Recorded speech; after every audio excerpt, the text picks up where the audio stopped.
All right, we're doing part 2 of the 1950s World Series ranking. Check out the description for the link to part 1. The top 5 are all great 7-gamers. And once again, it's very New York-centric. Mickey Mantle, Campanella, Joe DiMaggio. Actually, no Joe DiMaggio in the top 5, but Mickey and Campy do figure in here. The Yankees are in all 5 of these, with the Dodgers and Braves splitting the NL side. Number 5, 1956. All right, we're back to 2 New York teams here. This is our first 7-gamer, and it's a pretty darn good one. With the Dodgers defending their first ever championship, they put the Yankees on their heels with 2 authoritative wins. They bounced Whitey Ford after 3 innings in Game 1, winning 6-3, and then Game 2 was a wild one, with the Yankees going up 6-0 in the second, punctuated by a Yogi Berra grand slam. But the Dodgers would come right back immediately in their half of the second, knocking Don Larsen out. A Joe Collins error at first allowed the Dodgers to score 6 unearned runs in the inning, capped off by Duke Snider's 3-run homer. The Dodgers would then put 2s on the board in the 4th, 5th, and 8th to seal this one.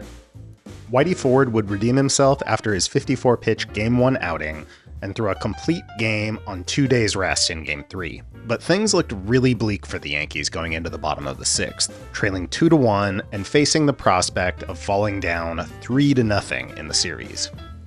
They'd put 2 on with 2 out, and 40-year-old Enos Slaughter would put them back in the series with a 3-run homer, becoming the oldest player to ever homer in a World Series game. Ford would pretty much cruise from there, with the Yanks tacking on an insurance run in the 8th with a Charlie Neal error and a Yogi double. He'd get a bit of help in the 9th, though, with a Carl Furillo toot plan. Furillo led off with a gapper that he inexplicably tried to stretch from a double to a triple. They were down 2, so being at 3rd is no benefit whatsoever over being at 2nd. Pretty brutal. Game 4 was a mostly lopsided win for the Yankees, but the Dodgers put together a bit of a rally in the 9th, bringing the tying run to the plate with 1 out and the bases loaded, but they'd strand all 3. Then in Game 5, we get one of the most legendary World Series games ever. Don Larsen's name will live forever in baseball history. But he was never a great pitcher, even in his best seasons. 56 was arguably his best year, and it was pretty good. 3.26 ERA, but a pretty bad strikeout to walk rate. He didn't get a lot of Ks, and he walked too many. The story of his career, really.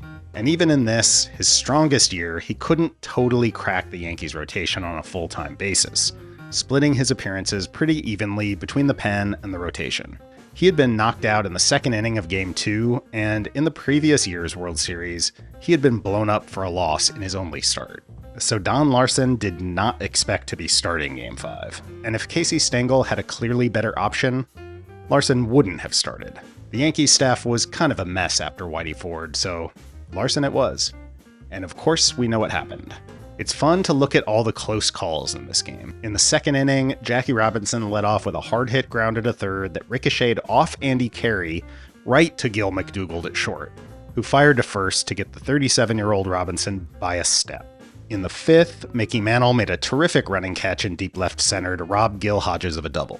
The next batter, Sandy Amoros, hit a drive down the right field line that curved just foul into the stands. He then grounded out to 2nd. Dodgers reliever Clem Labine later admitted, in a game-recognized game moment, that he was actually rooting for Larsen to throw the perfect game, saying this would be something he'd tell his grandkids about. Only a pitcher would empathize like that, though. The Dodgers hitters were desperate to avoid being no-hit.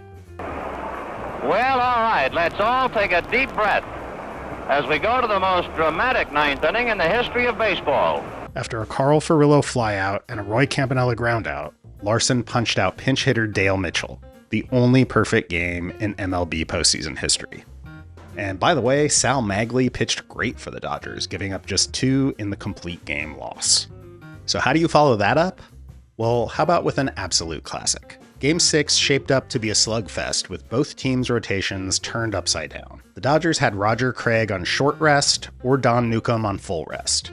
And by full rest, I mean full rest for the 1950s, i.e. 3 days of rest. And Newcombe had actually only faced 13 batters in his Game 2 start. But Walter Alston obviously didn't like what he saw in the first starts of Newcombe and Craig, so he called an audible and started Clem Labine, their top reliever. And the Yankees, as I said earlier, had a messy rotation.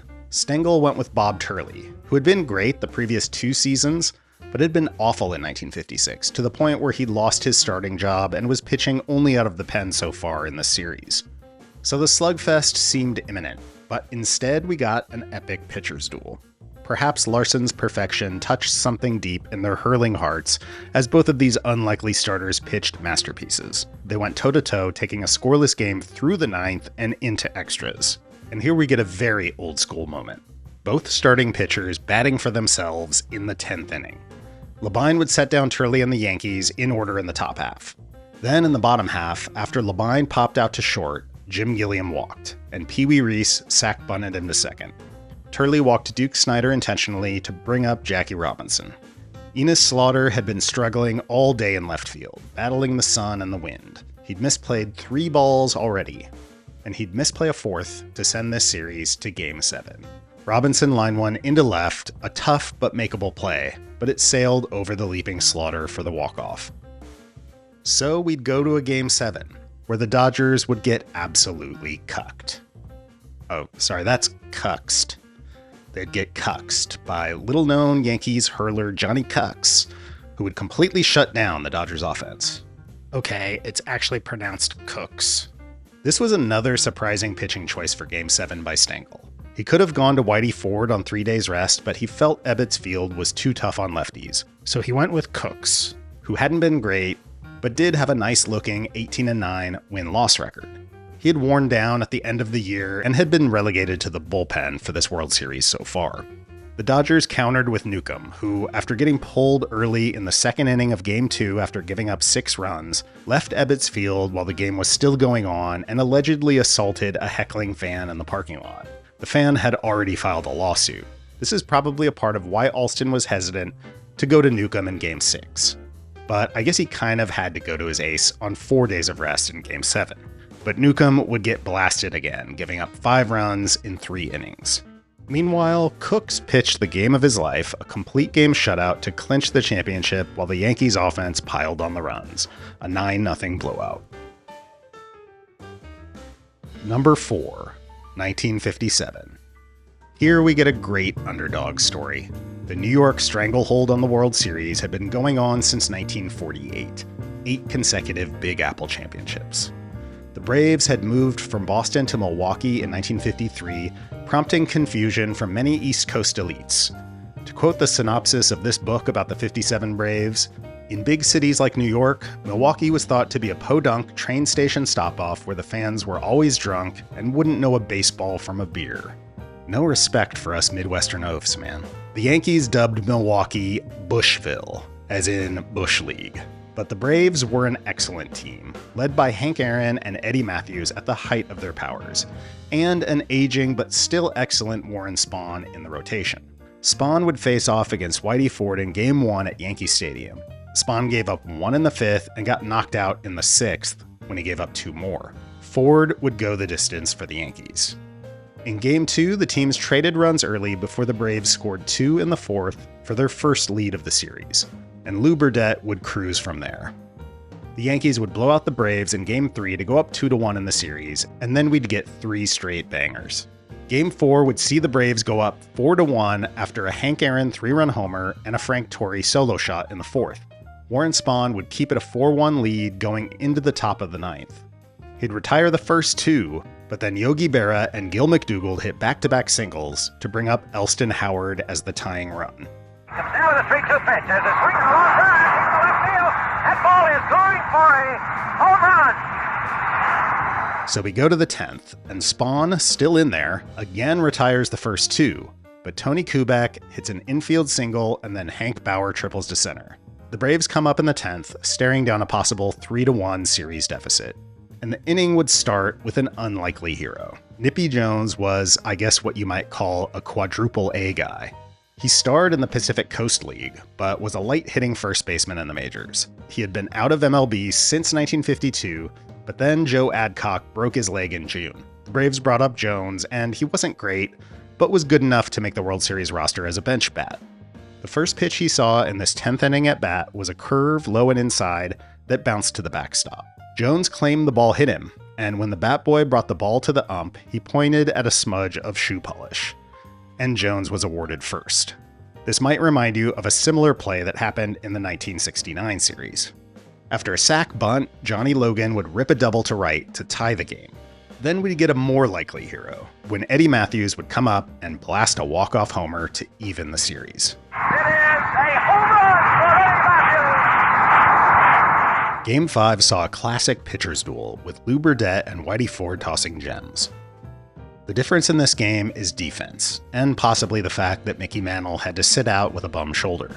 Perhaps the play of the game comes in the Yankees' third, when Gil McDougald smashes a ball to left and Wes Covington makes a tremendous jumping catch at the wall. This might not have been a home run theft here, but if that gets down for the double, the Braves would have been in trouble, as the next two Yankees reached on an error and a single, before Lou Burdett got a double play grounder.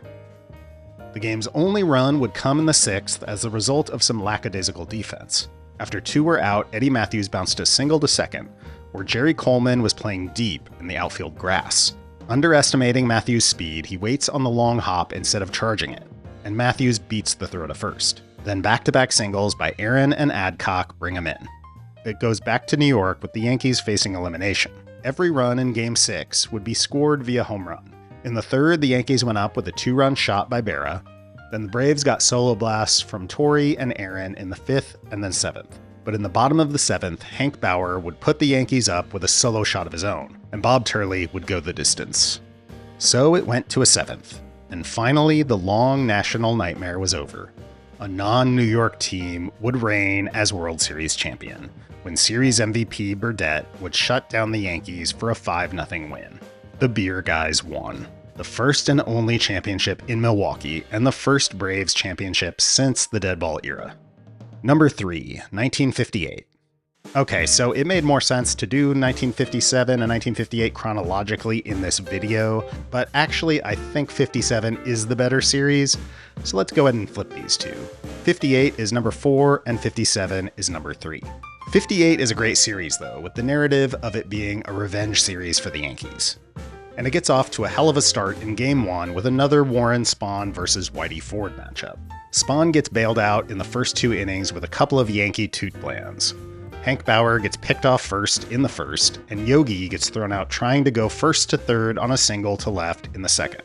The Yanks would break through against Spahn in the 4th and 5th with homers by Moose Skowron and Bauer, putting them up 3-2. It would stay that way until the 8th when a Hank Aaron double and Wes Covington sac fly would tie it. Then it would go into the 10th with myopic relief ace Ryan Duran taking over for Ford. The Braves would put runners on first and second with 2 outs for Bill Bruton, a guy who had entered the game as a pinch hitter in the 9th and stayed in to play outfield. Bruton would line one into the gap to walk it off. The Braves then went up 2-0 with a 13-5 blowout. The series would shift to New York, and the Yankees would take Game 3 with Don Larson and Ryan Duran combining on a shutout. But then the Braves would take a 3-1 series lead behind a Warren Spahn 2-hit shutout.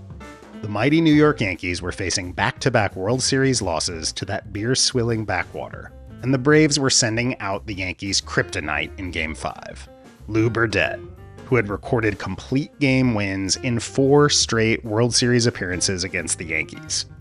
But Bob Turley would dominate Game 5, the 3rd straight shutout in the series.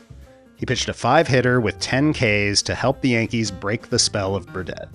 They finally broke through in the 6th with a 6-run outpouring.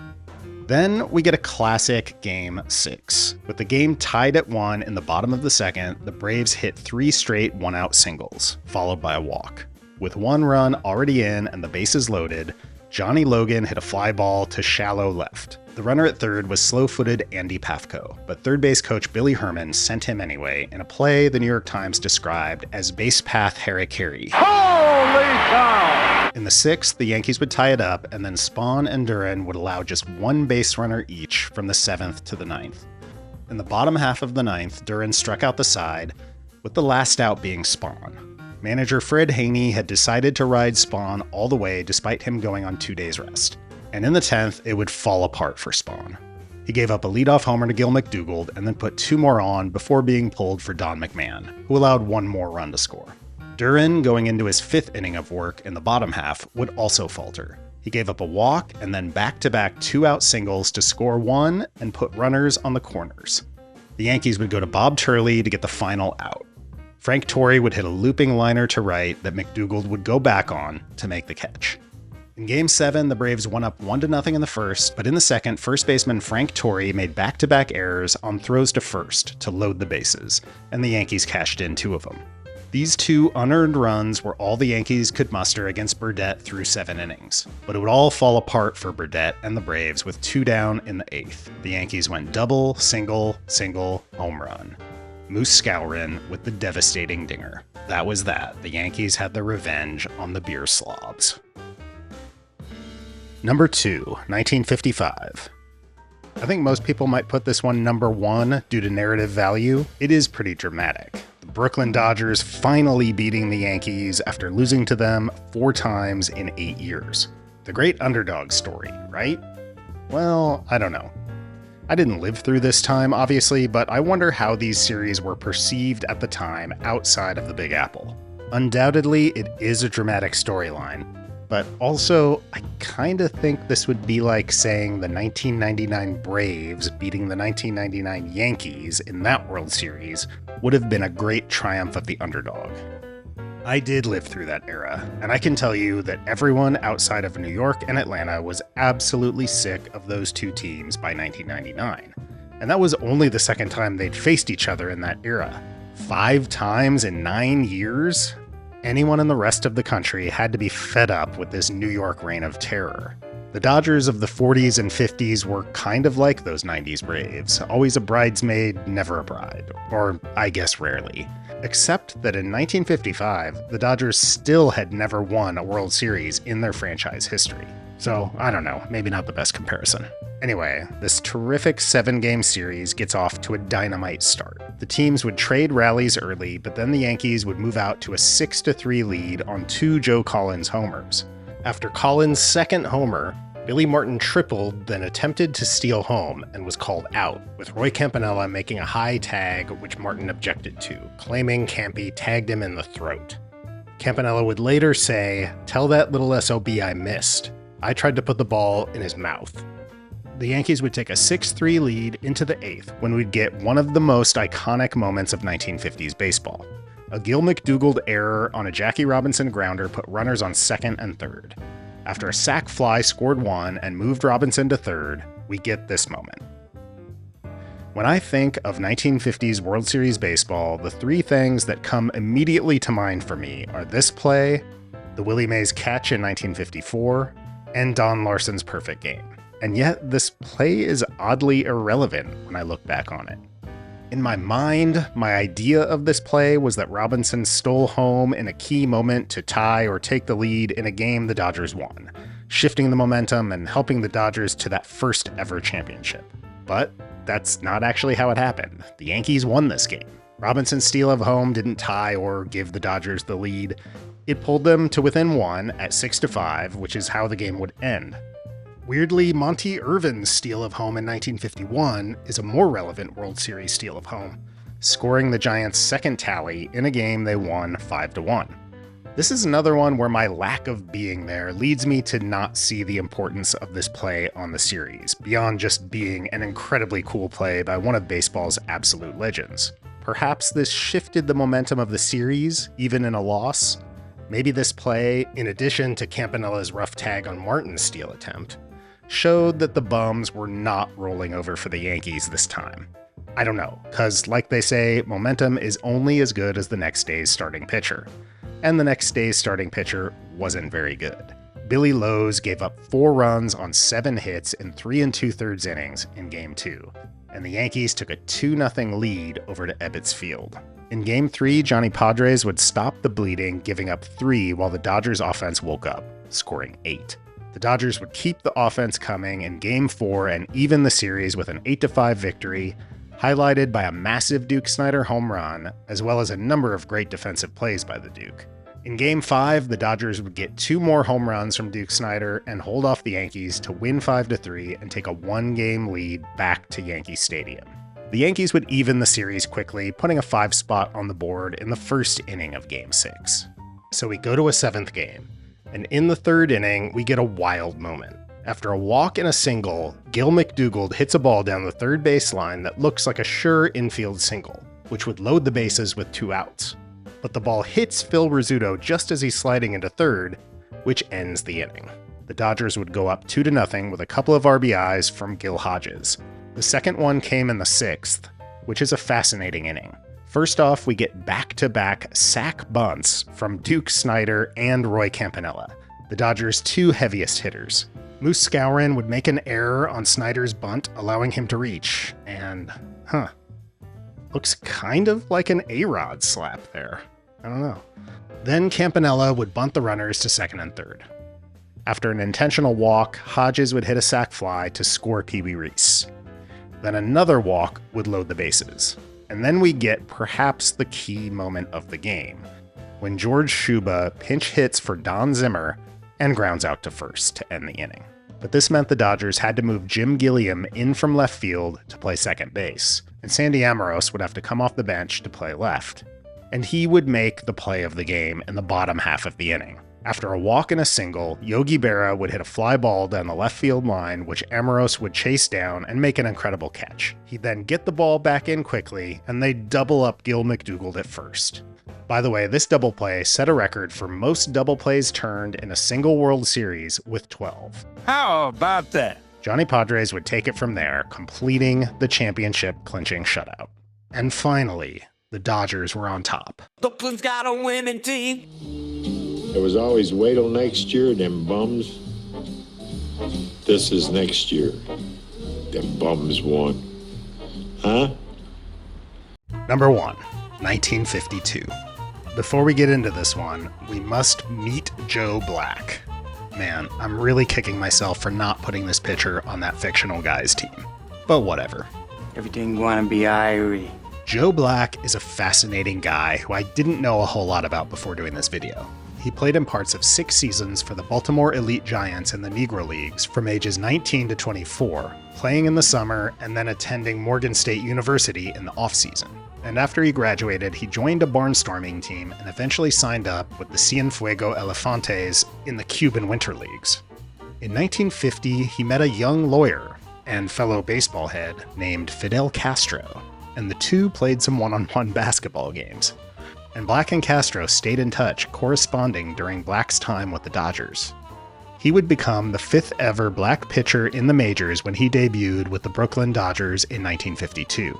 He was roommates with Jackie Robinson, who served as a bit of a mentor, helping Black to keep his head when confronted with racist taunts. Black would win the Rookie of the Year award and nearly brought the MVP home as well, with a tremendous season pitching almost exclusively in relief. He actually led the team in wins with a 15-4 record and would have led the NL in ERA if he had pitched 8 more innings. Dodgers manager Chuck Dressen leaned heavily on Black down the stretch, using him in 45 2/3 innings in 24 days to close out the season. And as the World Series approached, Dressen realized he was in a pickle going up against the mighty Yankees. Even though the Dodgers were second in the league in ERA, their pitching staff was a bit of a mess. They had lost ace Don Newcomb to military service, and only had one starter, Carl Erskine, crack 200 innings. Erskine was very good, as was Billy Lowe's, who pitched almost as much out of the pen as he did out of the rotation. But as the Dodgers were fixing to clinch the pennant, Dressen realized his best chance to beat the Yankees was to look to Joe Black and hope that he would say, Everything gonna be Irie. Anyway, Dressen had Black take a couple of turns in the rotation to end the year and ramp him up to start Game 1 of the series, leading him to become the first Black pitcher to win a World Series game. Black went toe-to-toe with Yankees ace Allie Reynolds, pitching the complete game and holding the Yankees to just 6 hits and 2 runs. The Dodgers scored all 4 of their runs on homers, with a solo shot from Jackie Robinson, a 2-run shot from Duke Snider, and a solo shot from Pee Wee Reese. Game 2 was a Yankees blowout, with Erskine and Lowe's giving up 7 runs while Vic Raschi shut down the Dodgers. Game 3 was a tight 3-2 game going into the 9th when the Dodgers played some elite small ball. After 1-out singles by Reese and Robinson, the two executed a double steal. Then with 2 outs, they both scored on the rare 2-run wild pitch. Both Reese and Robinson score on a pass ball. Here it is, Yogi. Then came the Game 4 rematch of Game 1. with Joe Black and Allie Reynolds both taking the hill on just 2 days rest. We don't have pitch counts from these games, so it's hard to say how many pitches Black and Reynolds threw in Game 1. But Black's arm was certainly more taxed as Reynolds was pulled after 7. Black faced 33 hitters versus Reynolds' 26, so I'd guess Black threw somewhere between 100 and 130 pitches. But both of these guys would be great in this game, with Reynolds throwing a masterpiece. Complete game, 4-hit shutout with 10 Ks. Black, meanwhile, went 7 strong, giving up just 1 run on a Johnny Mize solo shot before giving way to the bullpen. He gets some help on a sensational Duke Snider catch, but then he fails to help himself, whiffing on the bunt on a suicide squeeze play. So it was tied going into the incredible Game 5. The Dodgers got out to a 4-0 lead, capped off by a Duke Snider 2-run blast in the top of the 5th. But in the bottom half, Erskine got into a lot of trouble, giving up 2 runs on a walk and 3 singles. And with 2 out, he gave up a 3-run bomb to Johnny Mize to put the Yankees up 5-4. Surprisingly, Dressen did not pull Erskine from this dreadful inning, for several reasons. First off, bullpens weren't what they are nowadays, and obviously teams tended to ride their starters, especially their top starters like Erskine. Second, as I mentioned, the Dodgers staff was a bit of a mess. In fact, Dressen only used 6 pitchers this whole series, and one of those, Ken Lehman, only in mop-up duty, and another, Johnny Rutherford, for just 1 inning. So clearly Dressen felt there were 4 guys to trust, and Erskine was one of them. So it was ride or die. And third, Erskine was actually pitching great in this game. He was shutting out the Yanks on 1 hit, 1 infield hit, by the way, through 4, with a little help from a great Andy Pafko catch in right. And other than the Mize homer, he'd kind of been dinked and dunked by the Yanks in the 5th. And boy would Dressen be vindicated by dancing with the one who brung him. After this inning, Erskine would be perfect through the 11th. He set down 19 straight to close this game out. Perhaps one of the best 5 earned run pitching performances in history. The Dodgers would tie it up on a Duke Snider single in the 7th, and then in the 11th, it would be Snider again with the big hit. An RBI double to score Billy Cox with the game-winning RBI. Please subscribe. In the bottom half of the 11th, Johnny Mize would nearly tie it with a deep drive to right, but once again, Erskine would be rescued by his right fielder. It was Carl Furillo this time, robbing the home run. With the Dodgers on the verge of their first championship and the series returning to Ebbets Field for the final 2, things looked really good for Brooklyn. In Game 6, the Dodgers took a 1-0 lead in the 6th on another home run by the Duke. Snider was godlike in this series, slugging an incredible .828. But the Yankees would rally in the 7th. A leadoff homer by Yogi Berra, then a single, and then maybe the most impactful balk in World Series history. So this Billy Lowe's balk moved Gene Woodling to second base, and he would score on a 2-out single by the Yankees pitcher, Vic Raschi. That series of events had to be an absolute gut punch for Brooklyn fans, especially when you reflect on how rare balk calls were back then. In the decade of the 1950s, there were 2 balks called in a World Series game. There have been 31 balks called in all of World Series history, with only 12 called prior to 1970. But you have to surmise that since so few balks were called back then, that if it was called, it was pretty blatant. And this one, oh boy. Lowe's dropped the ball while going into the stretch. This was a real doozy of an inning for Lowe's. That single to score the run, well, it was a single to the pitcher. How does that score a run from second? Well, here you go. Just a really unfortunate series of bounces and goofs right there. And that is, in every sense of the word, a hit off Lowe's. Mickey Mantle would homer to lead off the 8th and make it 3-1. But the Dodgers would get that right back with a homer in the bottom half by, who else, Duke Snider. But it wasn't enough, and the Yankees would push it to a Game 7. The Dodgers would go back to Joe Black again, pitching on 2 days rest for the 2nd straight time. Allie Reynolds would do the same for the Yankees, but out of the pen. The Yankees would start Eddie Lopat. The Yanks went up 1-0 on a Mize infield single in the 4th. Then Lopat would give up 3 consecutive singles to start the bottom half, loading the bases. 2 of these were bunt singles by Jackie Robinson and Roy Campanella. Casey Stengel would go to Reynolds out of the pen, and he would minimize the damage. After a sac fly to score 1 and move Robinson to third, he would strike out George Schuba and get Carl Furillo on a grounder to third. Gene Woodling would immediately put the Yankees back up with a leadoff homer off Black to start the 5th. But the Dodgers would even it again with a Billy Cox double and a Pee Wee Reese single. But once again, the Yankees would take the lead right back with a solo homer, this time by Mantle. Dressen pulled Black with 1 out in the 6th in favor of Preacher Rowe, who would give up 1 more run in the 7th on a Mantle single. The Dodgers would have 1 more excellent scoring opportunity to get back in it when they'd load the bases off Vic Raschi in the bottom of the 7th, setting the stage for an unlikely and not so well known today Yankee hero.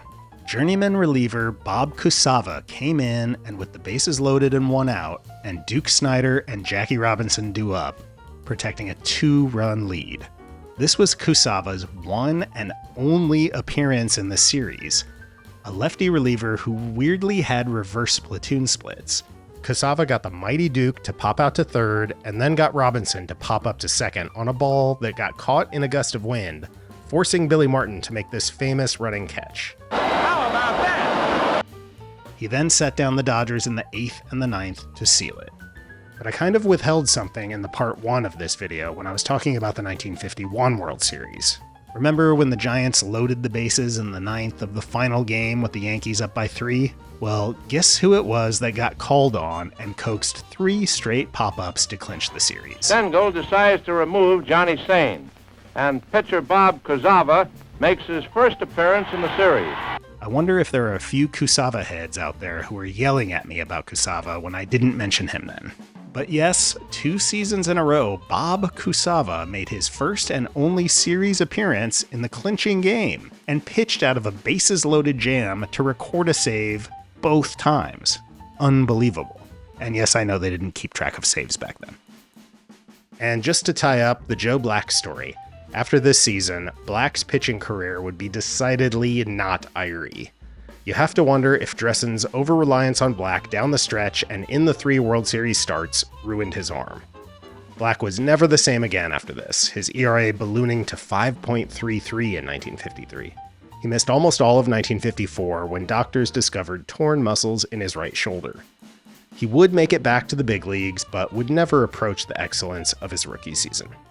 And he also had a very interesting life post-baseball, becoming active in the civil rights movement, working as an executive with the Greyhound Corporation, writing a syndicated column for Ebony magazine, and appearing on The Cosby Show, along with Frank Robinson, portraying a fictional Negro League ballplayer. So there we go. This decade is before my time, so let me know what key moments or weird moments or whatever that I missed, and let me know how you would rank these series. And please like and subscribe.